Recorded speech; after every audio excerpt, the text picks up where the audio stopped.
Hello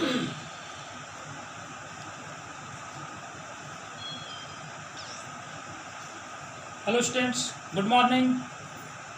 Today I explain about the remaining parts of biomolecules. Biomolecules का remaining parts जो है इसमें थोड़ा सा जो है बचा हुआ था. Understand? अब हम देखते हैं कि structure of carbohydrate, amino acid, lipid and nucleic acid. इसके स्ट्रक्चर को हमें थोड़ा सा जो है आइडेंटिफाई करना है कि वास्तव में ये कार्बोहाइड्रेट जो है इसका हमारे बायोमॉलिक्यूल्स के रूप में क्या रोल है. उसके बाद जो है अमीनो एसिड का क्या रोल है, उसके बाद जो है लिपिड का क्या रोल है, क्या स्ट्रक्चर है इसका, मॉलिक्यूलर स्ट्रक्चर और आपका जो है स्ट्रक्चरल फार्मूला. अंडरस्टैंड. इसके बाद न्यूक्लिक एसिड में कौन कौन से ऐसे कंपोनेंट्स हैं जो डीएनए और आरएनए का फॉर्मेशन करते हैं, कैसे न्यूक्लियोसाइड बनती है और कैसे न्यूक्लियोटाइड का फॉर्मेशन होता है. अंडरस्टैंड. तो सबसे पहले हम देखते हैं कार्बोहाइड्रेट को. अंडरस्टैंड. कार्बोहाइड्रेट की कंडीशन जो होती है, जिसको हम दो तरह के कार्बोहाइड्रेट आपको एनसीईआरटी में दिया हुआ है और दोनों का सबसे बड़ा इंपॉर्टेंट रोल है. कौन कौन?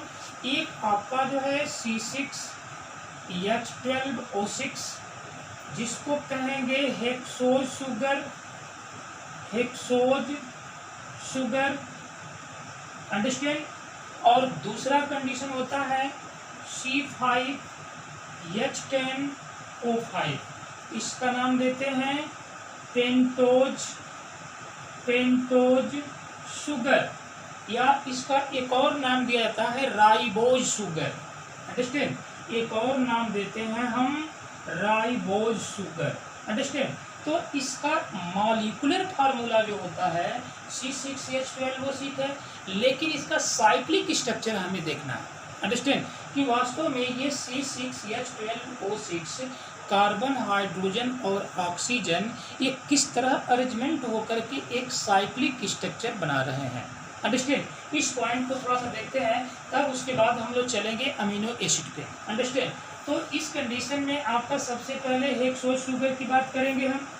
हेक्सोज शुगर में अब ये कंडीशन बता रहा है कि अब यहाँ से ये आपका, क्योंकि ये आपका हेक्सागोनल है.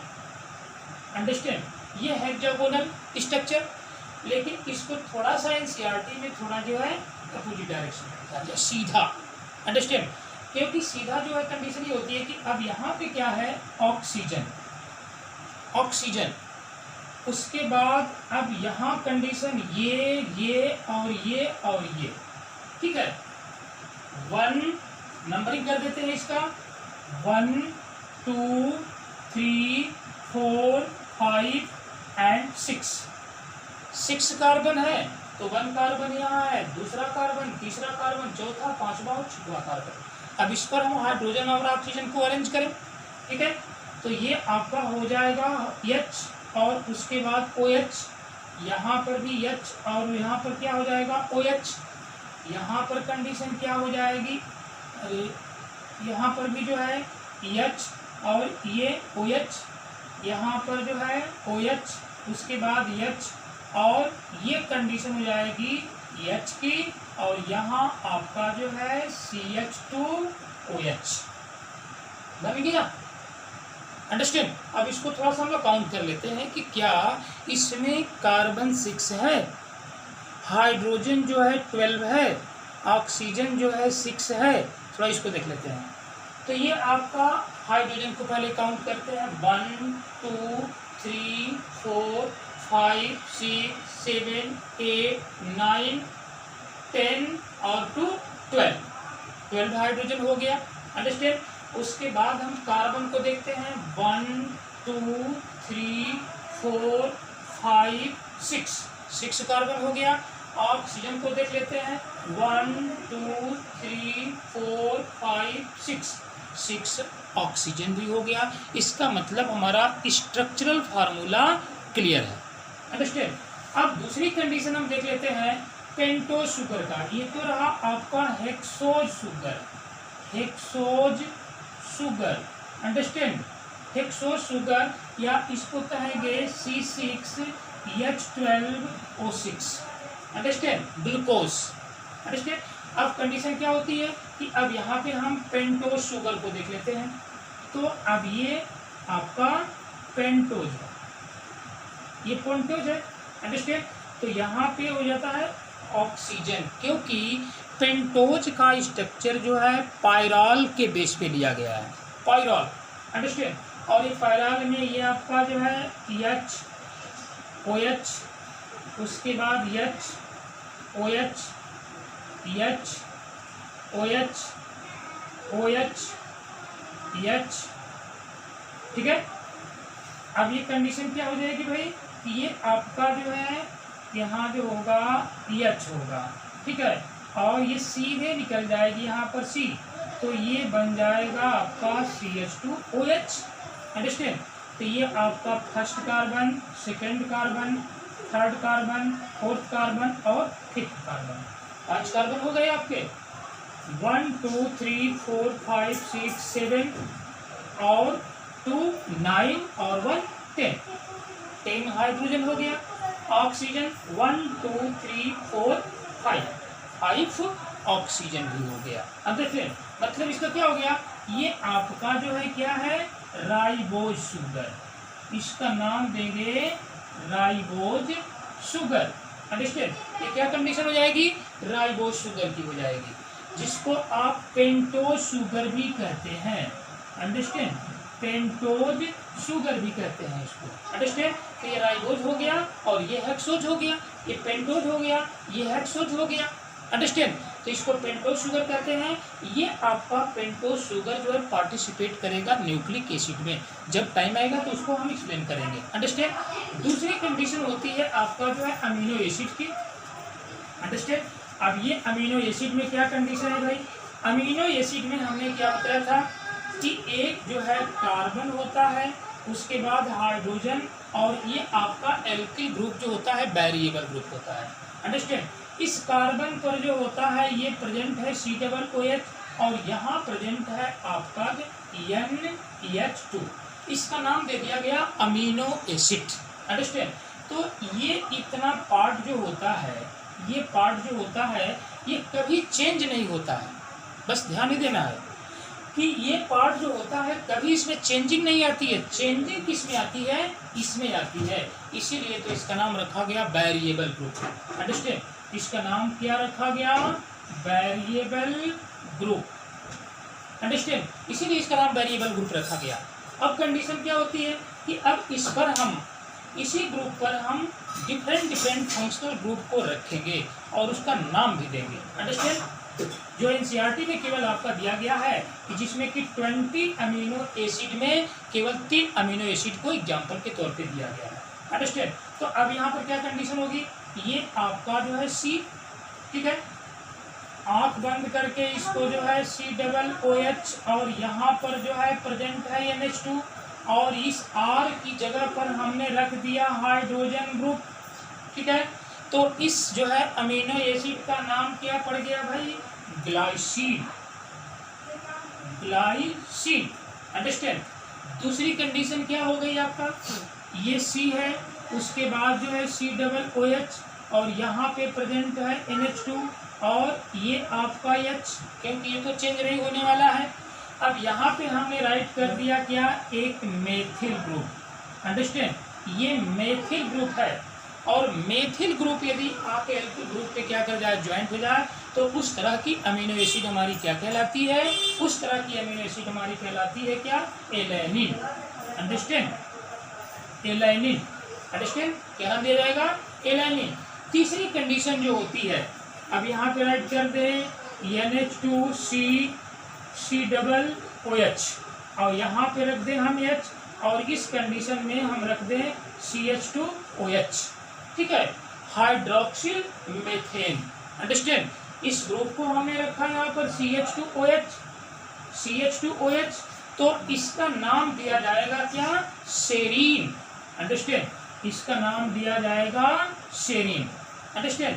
तो ये ग्लाइसिन हो गया, एलेनिन हो गया, और ये सेरीन हो गया, क्योंकि इनमें जो है R जो वेरिएबल ग्रुप था, इन पर जो फंक्शनल ग्रुप लगा वो डिफरेंट टाइप्स का लगा। तो जब डिफरेंट टाइप्स के फंक्शनल ग्रुप लगेंगे तो डिफरेंट टाइप्स के अमीनो एसिड होंगे, अंडरस्टैंड। तो यहाँ पर ग्लाइसिन, एलेनिन, सेरीन, तो इस पर एक पॉइंट हम दे दें GAS, गैस के नाम से इसको जाने, गैस के नाम से जाने हम इसको कि ग्लाइसिन, एलानिन, सेरीन। अंडरस्टैंड। इस तरह की कंडीशन होती है आपका क्या, अमीनो एसिड की। अंडरस्टैंड। अमीनो एसिड के बाद हम लोग चलते हैं कहाँ पे, अमीनो एसिड के बाद भी चलते हैं हम लोग फैट पे। अंडरस्टैंड कि फैट को ये बता रहा है कि lipid is the water insoluble. सबसे पहला पॉइंट, ये lipid is the insoluble, soluble in water. Understand, ये जो है वाटर में इनसॉल्युबल होता है। अंडरस्टैंड, इनसॉल्युबल होगा कौन, ये आपका लिपिड, और लिपिड बनेगा आपका फैटी एसिड एंड ग्लिसरॉल से। अंडरस्टैंड। फैटी एसिड में जो होता है ये आपका 1 कार्बन टू 19 कार्बन क्या होते हैं, प्रेजेंट होते हैं। अंडरस्टैंड, प्रेजेंट होंगे 1 कार्बन टू 19 कार्बन। लेकिन कुछ एक्सेप्शन मिलेगा आपको यहाँ पे कि पामिटिक एसिड जो होता है, palmitic acid. Understand, palmitic acid के पास कितने कार्बन प्रेजेंट हैं, यहाँ पे पामिटिक एसिड के पास 16 कार्बन प्रेजेंट है, including carboxylic group. Understand, including carboxylic group. ये 16 कार्बन को लेकर के कार्बोक्सिलिक ग्रुप के साथ पड़ा हुआ है जिसका नाम है पामिटिक एसिड। अंडरस्टैंड। एरेकिडोनिक एसिड होता है ये, इसका नाम जो है एरेकिडोनिक एसिड। अंडरस्टैंड। अब एरेकिडोनिक में एसिड में जो होता है 20 आपके क्या होते हैं, कार्बन होते हैं। अंडरस्टैंड। एरेकिडोनिक एसिड जो होता है इसमें 20 कार्बन होते हैं including carboxylic group, carboxylic group को लेकर के। अंडरस्टैंड। तो यहाँ पर 20 कार्बन होंगे, हमारी बात सुन में। और ये आपका जो होता है इस बेस पर, अब इस फैटी एसिड को जो होता है इसको 2 ग्रुपों में डिवाइड कर दिया गया। फैटी एसिड को 2 ग्रुपों में डिवाइड कर दिया गया। कौन कौन ग्रुप है भाई, कि अब ये फैटी एसिड आपका, फैटी एसिड, अब इसको जो है 2 ग्रुपों में डिवाइड कर दिया गया। एक unsaturated,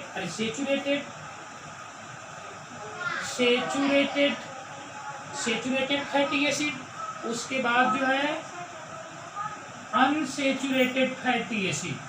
understand, unsaturated fatty acid. Saturated fatty acid में ये विदाउट डबल बॉन्ड। अंडरस्टैंड, इसमें कोई डबल बॉन्ड नहीं होता है, ठीक है। इसमें होता है हैव 1 और मोर डबल बॉन्ड। अंडरस्टैंड, इसमें जो है एक या एक से अधिक डबल बॉन्ड होता है, ठीक है। तो ये एक नॉर्मल टेम्परेचर पे क्या होगा भाई, नॉर्मल टेम्परेचर पर ये होगा सॉलिड, और ये नॉर्मल टेम्परेचर पर होगा लिक्विड। अंडरस्टैंड, ये नॉर्मल टेम्परेचर पे क्या होगा, सॉलिड होगा, और ये नॉर्मल टेम्परेचर पे क्या होगा, लिक्विड होगा, क्योंकि इसमें डबल बॉन्ड पड़े हुए हैं। और यहाँ पर डबल बॉन्ड क्या है, ऑब्सेंट है। तो ये नॉर्मल टेम्परेचर पे क्या होगा, मतलब रूम टेम्परेचर पे ये सॉलिड स्टेट में पाया जाएगा। अंडरस्टैंड। जैसे एग्जाम्पल के तौर पर देखा जाए इसको, animal fat, animal fat. Understand, जितने एनिमल्स फैट होते हैं ये सब जो है सेचुरेटेड कंपाउंड होते हैं, सेचुरेटेड फैटी एसिड होते हैं। अंडरस्टैंड। उसके बाद जो होता है आपका इसका एग्जाम्पल जो होगा अनसेचुरेटेड का, प्लांट फैट। अंडरस्टैंड, ये प्लांट फैट मतलब ये प्लांट ऑयल। अंडरस्टैंड, ऑयल में एक ओलिव ऑयल दिया हुआ है। अंडरस्टैंड, ओलिव ऑयल, और ये ओलिव ऑयल और प्लांट ऑयल, जितने भी ऑयल्स होते हैं जो प्लांट के थ्रू जो है आइसोलेट कराए जाते हैं वो होते हैं unsaturated fat.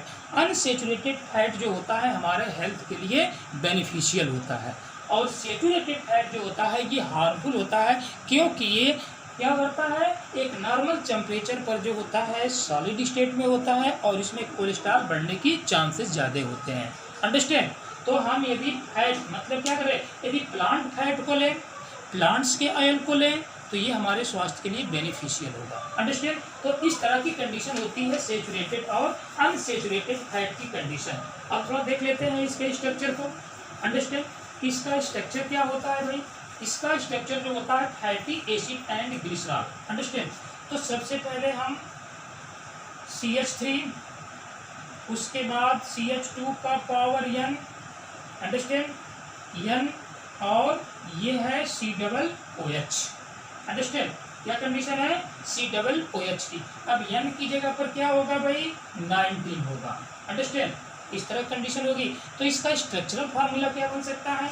CH3 CH2 CH2 ऐसे करके जो है आपका लास्ट में क्या होगा? COOH। तो ये कंडीशन क्या हो जाएगी? एक जो है फैटी एसिड का स्ट्रक्चर हो जाएगा। अंडरस्टैंड? ग्लिसरॉल की कंडीशन थोड़ा सा देख लेते हैं। ग्लिसरॉल जो होता है ये आपका CH2OH CHOH CH2OH। अंडरस्टैंड? इसको हम ट्राइऑल के नाम से भी जानते हैं, ट्राई हाइड्रोक्सी मेथेन। इसका नाम कहेंगे ट्राई हाइड्रोक्सी मेथेन। 1 2 3 क्या है आपके? फंक्शनल ग्रुप है इसमें, और 3 जो है क्या है? कार्बन है। अंडरस्टैंड? तो 3 कार्बन, एक कार्बन को मेथेन बोलेंगे, तो 3 कार्बन को क्या बोलेंगे? प्रोपेन। तो नाम क्या पड़ जाएगा इसका? ट्राई हाइड्रोक्सिल प्रोपेन, या इसका उपयुक्त नाम हो जाएगा ट्राइऑल। 1 2 3 ट्राइऑल। अंडरस्टैंड? यहाँ पर 1 2 और 3, तो 1 2 3 ट्राइऑल, या इस तरह से आप कर सकते हैं कि ट्राई हाइड्रोक्सी प्रोपेन। प्रोप का मतलब होता है 3 कार्बन। अंडरस्टैंड? तो इस तरह कंडीशन आप देखते हैं कि फैटी एसिड और ग्लिसरॉल ये मिलकर के बनाते हैं फैट। कैसे बना रहे हैं थोड़ा इसको देख लेते हैं। ट्राइग्लिसराइड और मोनोग्लिसराइड की कंडीशन। अब यहाँ पे क्या दिया है भाई कि ट्राइग्लिसराइड एंड मोनोग्लिसराइड की कंडीशन। तो अब यहाँ CH CH CH। अंडरस्टैंड? यहाँ पर लगा होगा OH। क्या कंडीशन है OH की? यहाँ पर हमने लगा दिया OH और यहाँ पर लगा दिया हमने OH। अंडरस्टैंड? अब इसमें क्या होगा भाई कि COOH। ठीक है, तो HCOOH हो गया, HCOO, और उसके बाद जो है CH2 और CH3। मतलब CH3 को हमने क्या बोला? R1। क्या नाम दिया? R1। उसी तरह यहाँ भी कर दें हम इस पॉइंट पर भी कि H, उसके बाद O और C, उसके बाद CH2, और यहाँ पर हो गया R2। यहाँ पे क्या कंडीशन हो गई आपकी? HCOO CH2, उसके बाद ये हो गया आपका R3। कंडीशन क्या हो गई कि अब इस COOH का H और इसका OH ये मिल करके यहाँ से H2O बना लेगा। यहाँ भी इसका OH और इसका H, यहाँ से भी H2O निकल गया, और यहाँ से भी H और OH, ये आपका H2O निकल गया। अंडरस्टैंड? तो इस तरह की कंडीशन कि ए भी H2O यहाँ से रिलीज कर गया, यहाँ से भी H2O रिलीज कर गया, और यहाँ से भी H2O रिलीज कर गया, ये तीनों तरह से H2O रिलीज कर गया। तो इसको बोलेंगे ट्राइग्लिसराइड्स, क्योंकि 1 2 3 ट्राइग्लिसराइड्स नाम देंगे। तो इसका टोटल स्ट्रक्चर हम लोग क्या दे दें? H2O तो हमने निकाल दिया यहाँ से। अंडरस्टैंड? अब क्या होगा भाई यहाँ पे? अब थोड़ा देख लीजिए यहाँ पे, क्योंकि इसके फॉर्म को बताना बहुत जरूरी था। अंडरस्टैंड? इसी पॉइंट पर जो है नेटवर्क डिस्टर्ब हो गया, इसलिए हमने आपको नहीं बता पाया। अंडरस्टैंड? तो अब क्या कंडीशन होगी? ये आपका CH और ये हो गया CH। अंडरस्टैंड? तो अब यहाँ से हम दे दें O, उसके बाद जो है यहाँ C डबल बॉन्ड O, और उसके बाद यहाँ पे R1। अंडरस्टैंड? फिर यहाँ कंडीशन हम दे दें H है, ठीक है, उसके बाद O, उसके बाद C डबल बॉन्ड O, ठीक है, और उसके बाद क्या नाम दे दें हम यहाँ पे R2। यहाँ पर भी कंडीशन वही होगी आपका O, उसके बाद C डबल बॉन्ड O, और उसके बाद ये हो जाएगा आपका R3। यही तो पूरा स्ट्रक्चर आपका जो है क्या बन गया? इसका नाम दे दिया गया ट्राइग्लिसराइड्स। अंडरस्टैंड, इसका नाम दे दिया गया ट्राइग्लिसराइड्स। इस तरह से बनता है आपका फैट, अंडरस्टैंड। तो इसमें आपका ये क्या हो गया, ये आपका क्या हो गया, ये ग्लिसरॉल हो गया और ये आपका फैटी एसिड हो गया। तो फैटी एसिड और ग्लिसरॉल मिलकर के फैट का फॉर्मेशन करता है, अंडरस्टैंड। अब देखिए इसको,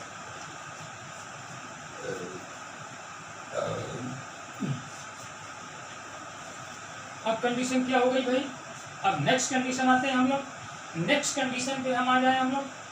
तो अब यहाँ जो है एक लेसीथीन का दिया है जो कि ये फास्फोलिपिड है, और फास्फोलिपिड जो होता है इस तरह का फैट कहाँ होता है, प्लाज्मा मेम्ब्रेन या सेल मेम्ब्रेन के बीच में, जहाँ पर बाइलिपिड लेयर का फॉर्मेशन हो रहा है, जिसका नाम है फास्फोलिपिड। तो फास्फोलिपिड की कंडीशन क्या होती है, वही कंडीशन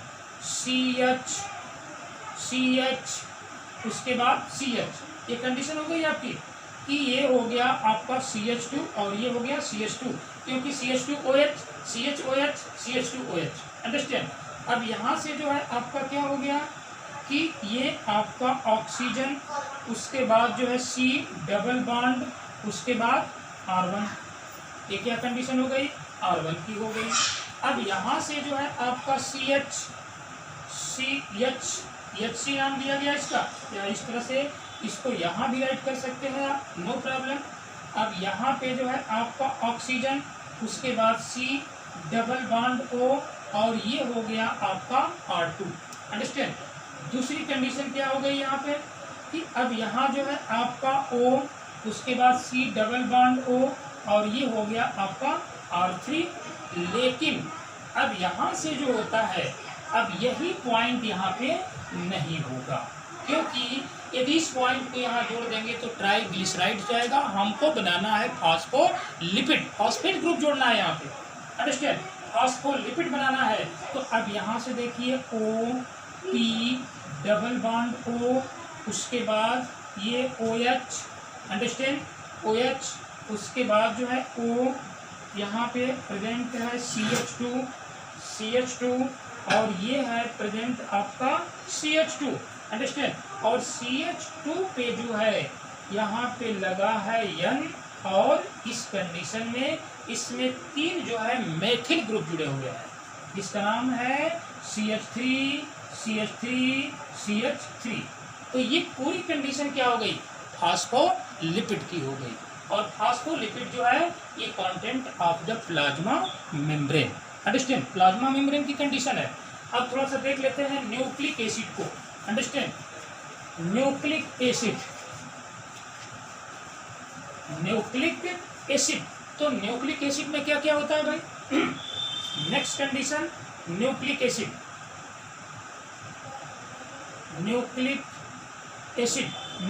एसिड जो है 2 टाइप, ये आपका जो है DNA, और ये क्या कंडीशन है, RNA। इसके कंपोनेंट्स क्या होते हैं DNA और RNA के, इसमें पेंटोज शुगर।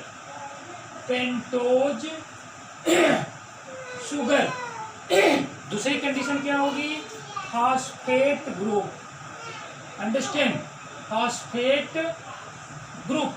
और तीसरी कंडीशन होगी आपका nitrogenous base, understand, nitrogenous base.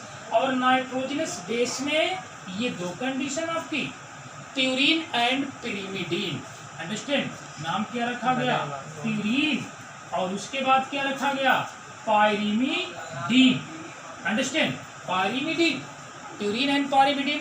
तो ये प्यूरिन जो होता है इसका नाम देते हैं एटीनीन, अंडरस्टैंड, जिसको हम A से डिनोट करेंगे। उसके बाद जो है नेक्स्ट कंडीशन होगी गुआनिन, इसको हम G से डिनोट करेंगे। और यहाँ पे होगा आपका थाइमीन, अंडरस्टैंड, थाइमीन को T से डिनोट करेंगे, थाइमीन। उसके बाद जो है साइटोसिन, इसको हम C से डिनोट करेंगे। और एक कंडीशन होगा आपका यूरेसिल, इसको हम U से डिनोट करेंगे। तो कितने से कंपोनेंट हो गए भाई, ये मेन कंपोनेंट्स हैं किसके, न्यूक्लिक एसिड के, जिसमें DNA and RNA, deoxyribose nucleic acid and ribose nucleic acid. Understand. Class 12 में आपको हम बताएंगे कि इसको डीऑक्सी क्यों कहा जाता है और राइबोज क्यों कहा जाता है। अंडरस्टैंड। सबसे पहले एनसीईआरटी में जो दिया है उतना ही हम लोग पढ़ेंगे। अंडरस्टैंड। तो adenine, guanine, thymine, cytosine, यूरेसिन, understand, ये आपके पिरिमिडिन और ये क्या है, प्यूरिन। अब इसका थोड़ा सा जो है साइक्लिक स्ट्रक्चर देख लेते हैं। अंडरस्टैंड।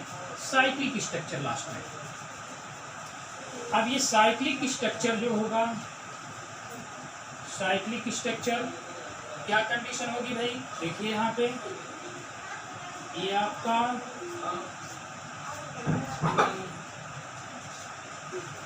ये कंडीशन होती है साइक्लिक स्ट्रक्चर।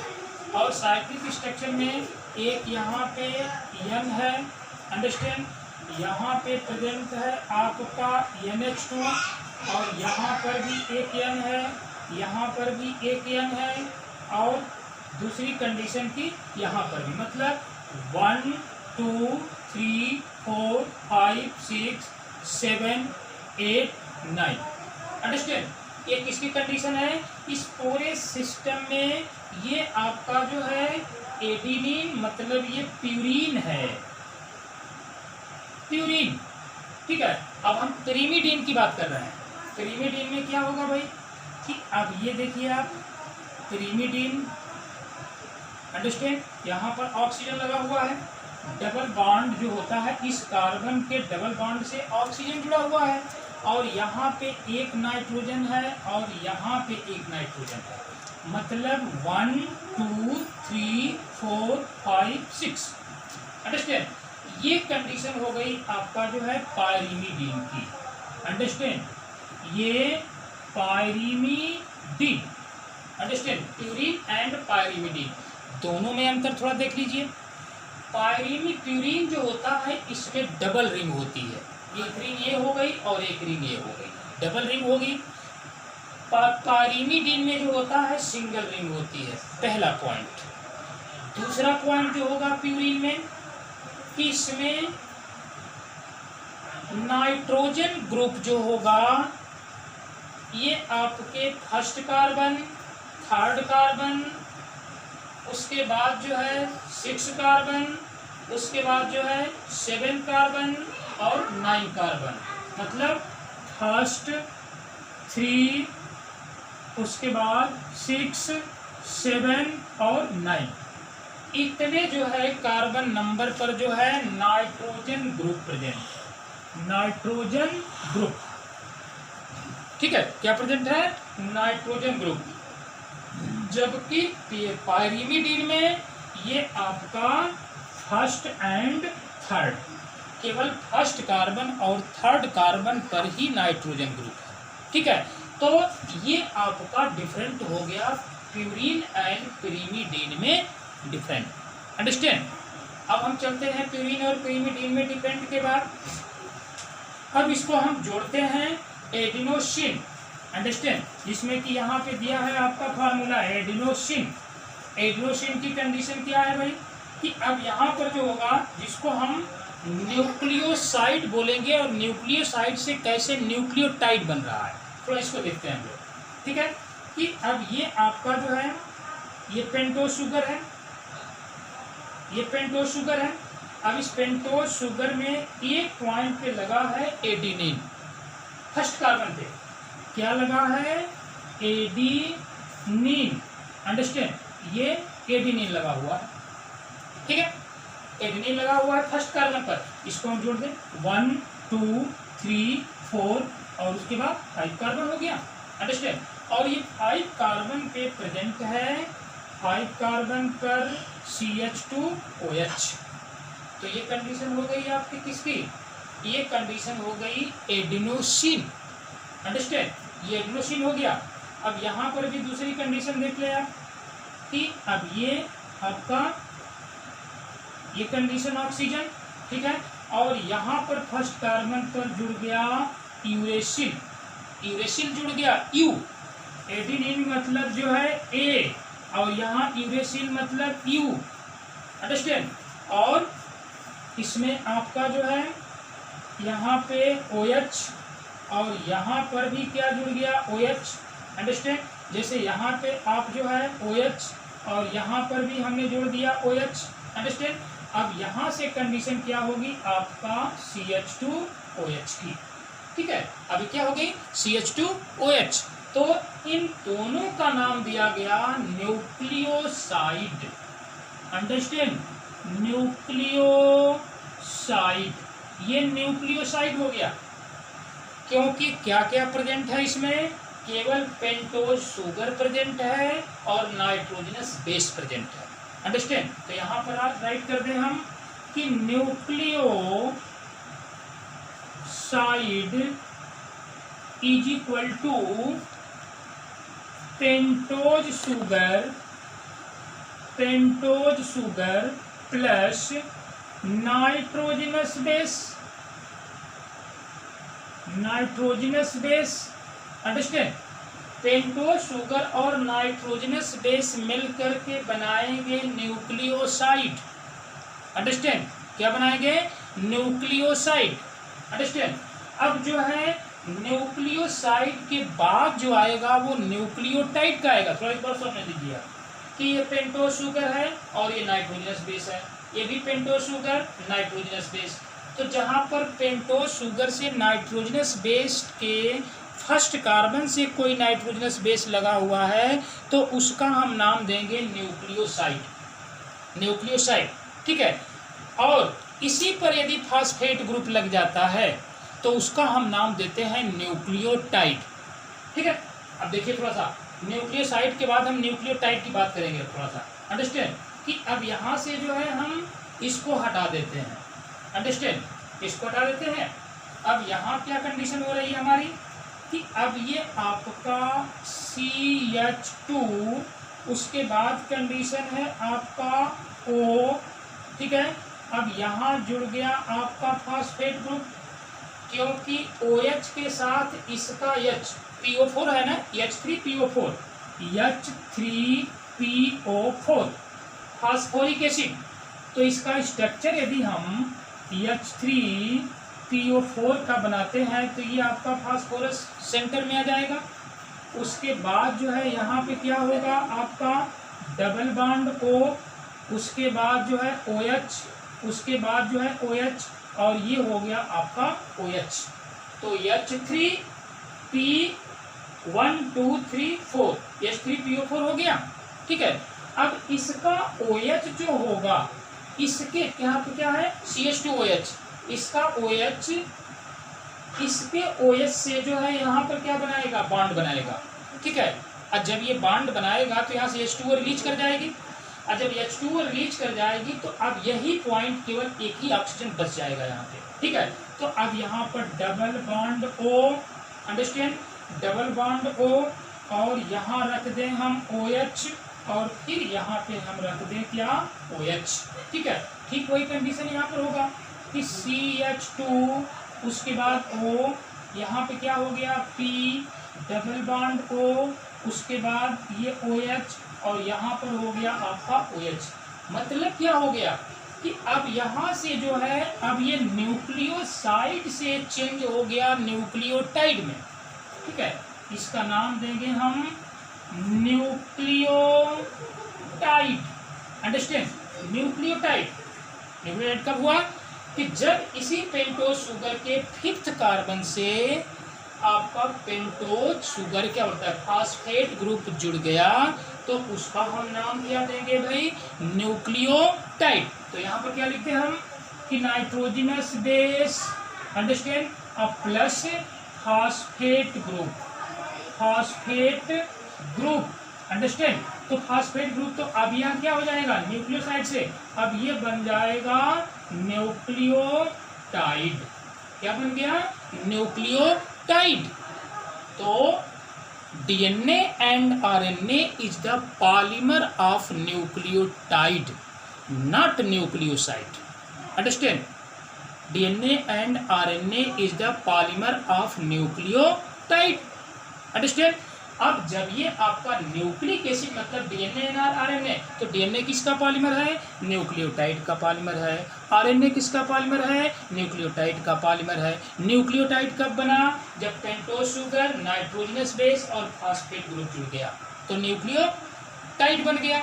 अब इस फास्फेट ग्रुप को हम यहाँ से जो है रिप्लेस कर दें, हटा दें, तो क्या कंडीशन हो जाएगी? अब ये कंडीशन हो जाएगी न्यूक्लियोसाइड की। अंडरस्टैंड? तो ये कंडीशन होती है आपका न्यूक्लिक एसिड, ठीक है, जिसमें डीएनए एंड आरएनए। तो डीएनए एंड आरएनए जिसमें DNA is the genetic material. Understand? तो डीएनए कैसे बना? Polymer of nucleotide. Understand? Thank you students, bye.